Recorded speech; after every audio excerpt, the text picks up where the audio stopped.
bahwa Indonesia jangan cari panggung di perang Amerika, Israel, dan Iran, fokus ke dalam negeri karena pemerintahan ini sedang digoyang. Saya tidak nyaman karena itu pernyataan yang sangat membuat kepanikan. Indonesia baik-baik saja. Dan pilihan pemerintah untuk bergabung di dalam Board of Peace, Dewan Perdamaian, itu harus dibaca secara komprehensif dengan pikiran yang terbuka, karena nalar tidak boleh disatukan dengan prasangka. Tinggalkan dulu prasangka, baru kita analisa. Nalar tidak boleh disatukan dengan prasangka. Yes. Yang mana? Lebih spesifik. Saya mau bilang kepada teman-teman yang marah berlebihan dengan keputusan pemerintah untuk bergabung di dalam Board of Peace. Hakikat politik Indonesia adalah bebas aktif. Bagaimana kita menafsir ini? Ketika Bung Hatta di dalam pidato 1948 dengan judul Mendayung di antara dua pulau, dia mau menegaskan bahwa kita aktif, tidak berpihak pada satu pihak, tetapi aktif di dalam memperjuangkan kepentingan nasional kita, aktif di dalam menjunjung tinggi kemanusiaan universal, memperjuangkan moral peradaban manusia, maka kita aktif di dalam mewujudkan perdamaian dunia.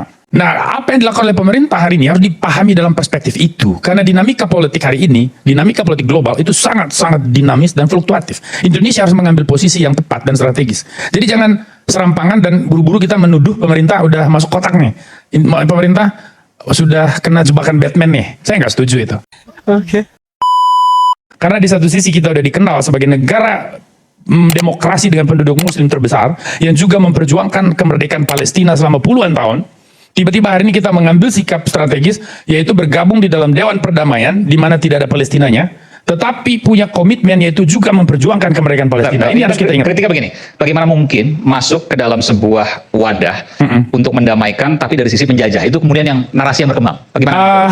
Pertanyaannya begini, dalam hal mana kemudian pemerintah Indonesia itu dianggap menjadi pion dari pencetus, katakanlah dari Amerika Serikat. Karena ini kan Trump sejak berkuasa dia menginisiasi Abraham Accords, otomatis dia harus menjadi the true deal maker di dalam pentas global, dan itu yang dia wujudkan. Maka dia kasih undangan ke Indonesia mau bergabung atau ya, kemudian kita memilih untuk bergabung di tengah kompleksitas global macam ini.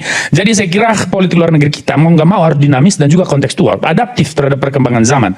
Nah, situasi ini yang tidak dibuka ke publik, saya kira pemerintah sendiri yang sadar bagaimana hitungan untuk ekonomi kita, keamanannya dan sebagainya ke depan di tengah ketidakpastian global ini, itu semua pasti diperhitungkan sebelum dibuat keputusan kita bergabung ke Dewan Perdamaian itu.